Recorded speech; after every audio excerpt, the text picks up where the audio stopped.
Been having an absolute blast firing these machines up, sharing some of the history with you guys. This week we've been highlighting machines with character, personality, bikes with attitude.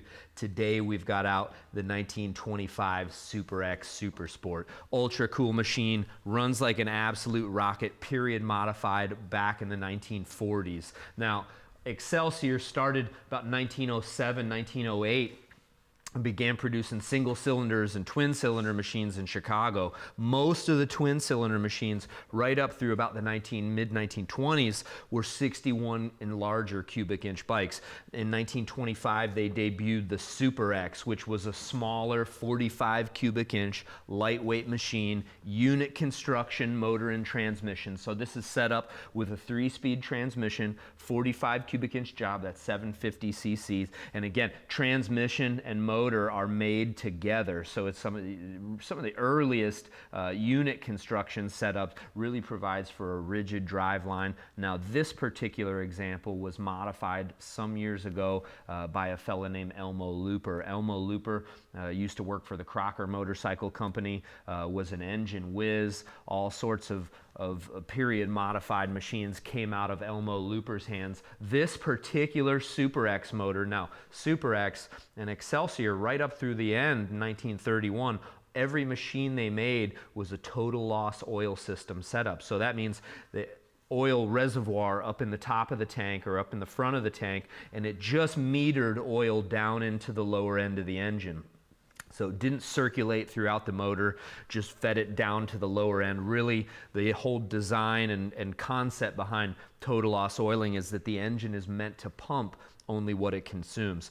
Obvious flaws, the engine starts to consume too much oil, your oil pump starts to wear, all of a sudden you've got over-oiling and under-oiling problems that are really hard to keep track of. So this machine was actually modified with a Crocker oil pump by Looper. Now Looper worked for Crocker when Crocker went out of business, or when Crocker decided not to reopen after the war. Looper got all of the parts and actually incorporated the dry sump system into this Super X setup. So what you've got here is the Crocker circulating oil pump, and if you follow some of these lines coming from the tank is the feed line into the oil pump.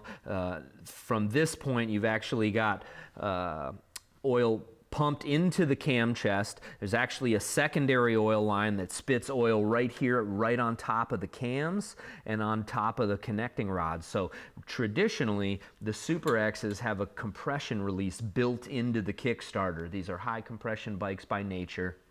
The gearing is such that it's difficult to kick this thing over without that compression release. So most of your Super X's, or all of your Super X's built from the factory, had a cam-driven setup that actually lifted the exhaust valves while you're at the beginning of the kick, and as you get to the bottom of that kick, the decompressor flips off and allows the motor to start. Looper, what he did was he actually took an oil line, fed it in to where the decompressor sits, and again he's oiling his rods right on top of the connecting rods, so you can oil your crank pin and crank bearings. Big improvement.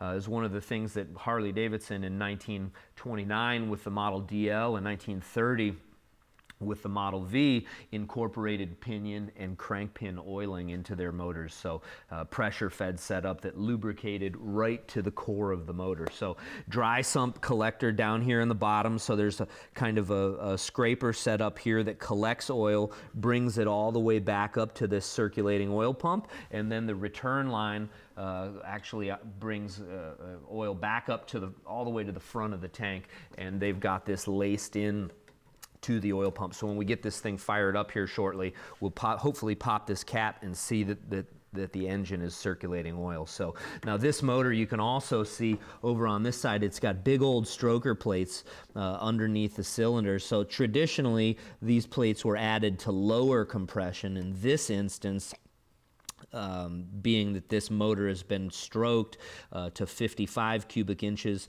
they actually needed to lift the cylinders just a little bit. Looks like it's about somewhere in between 1/8 and 1/4 of an inch, probably 3/16 of an inch plate under there to accommodate the added stroke. Baby Bosch ultra rare racing type of magneto. These magnetos are near impossible to find today. This one's spitting out hot spark, really incredible piece of work. And again, the Super X was small, lightweight, it was nimble. You got next to no rake on this front end. You're probably right at 22, maybe 23 degrees up front. Real flat bars, really sporty setup, and the high pipe, ultra cool. Lets out a really snappy sound. Impressive piece of work. Now, the Super X Super Sport had a huge intake for a 45 cubic inch machine. So standard Super X, all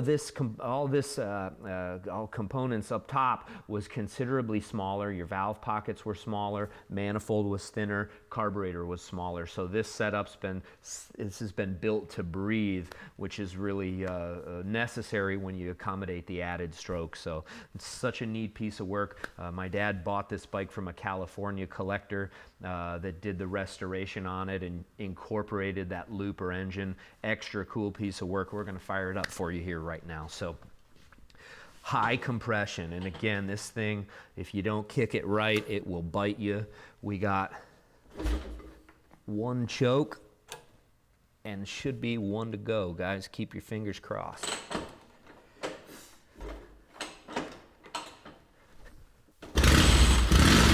Oh yeah.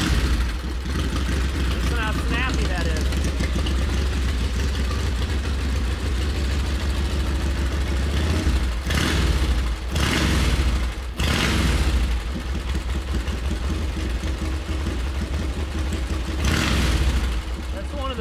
Of a stroker is that you're actually increasing the piston speed. Same bore, longer stroke, so at top and bottom dead center, you get that piston moving much faster. They really carburate well. Ultra snappy motor. The throttle's right there. Just an incredible piece of work.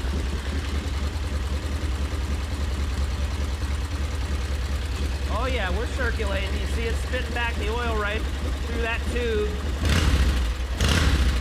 Oh yeah.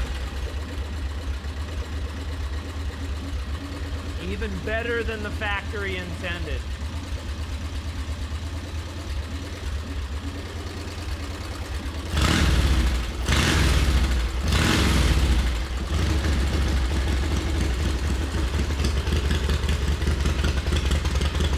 What a hot rod.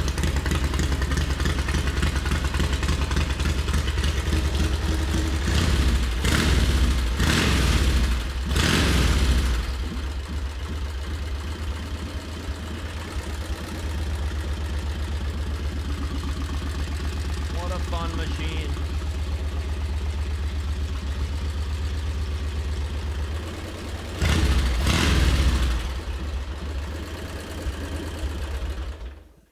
What an awesome motorcycle. Ultra snappy.